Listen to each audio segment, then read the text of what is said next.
Wow, sit down. Sit.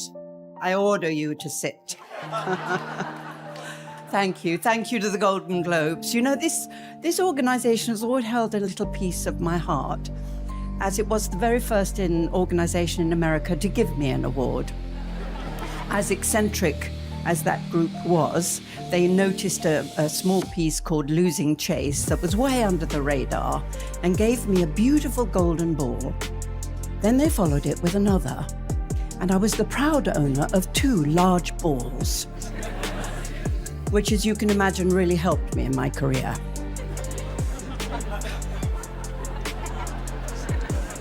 The DeMille Award was described to me as a career recognition, but I prefer to think of it as a life lived, a life survived, a life enjoyed, a life sweated, and a life carried on, hopefully. And given that hope, I prefer to think of this as an ongoing reflection of my career rather than a eulogy, not writing my own eulogy. Although I have to say, if this were my memorial, looking out at this audience, I'm absolutely thrilled who showed up for me. And I am making a list of the no-shows. So I'm going to tell you my whole life story now. When I was 6, yes, we're beginning there. When I was 6, my parents took me to a variety show at the end of the South End Pier, which, in case you're interested, happens to be the longest pier in the world. The lights went down and my world changed. When I was 14, my mum took me to the first proper play I'd ever seen. The lights went down and my world changed.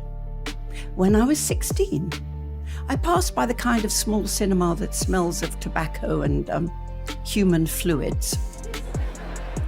And I went in to get away from the rain, and the lights went down and my world changed. My fate was sealed. So while doing my wondrous job, I have encountered swans on the river at Stratford-on-Avon, knights on horseback, all the mortuaries in Manchester, an audience of 200 Tuareg men riding camels. I'll tell you that story later. The gate man at MGM Studios as I drove my '67 convertible Mustang in the sunshine of Los Angeles. Good morning, Miss Mirren. Heaven. And exploding pubs and corgis and the miracle of Baryshnikov dancing, which you just saw. And you know what? I'm only up to 2015. And we get on to the pink plastic palaces of Barbie, the wit of Ryan Reynolds, the generosity of Will Smith, the intensity of Hopkins, the embrace of Vin Diesel, the might of Harrison Ford, the kindness of Bruce Willis, and the greatness of Pacino. So much to wonder at and be very, very grateful for. Is this too long? Am I boring you? Okay, I'll carry on then.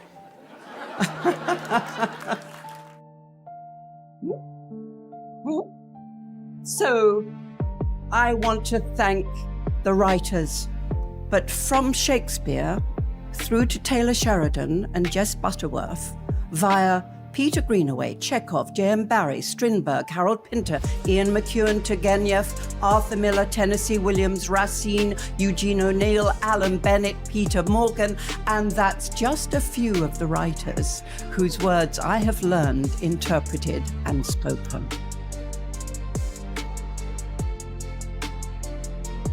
And I want to thank all the producers who curate this creativity with courage.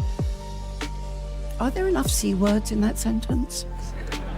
Should I be a bit of a Maeve in Mobland and add another one? Those of you who've seen the show know what I mean. I can think of another C word, but I don't think I'll say it. The directors, of course, who lead, inspire, cajole, demand, and encourage. The costumiers, the cinematographers, the prop masters, the makeup mistresses, and especially the third AD,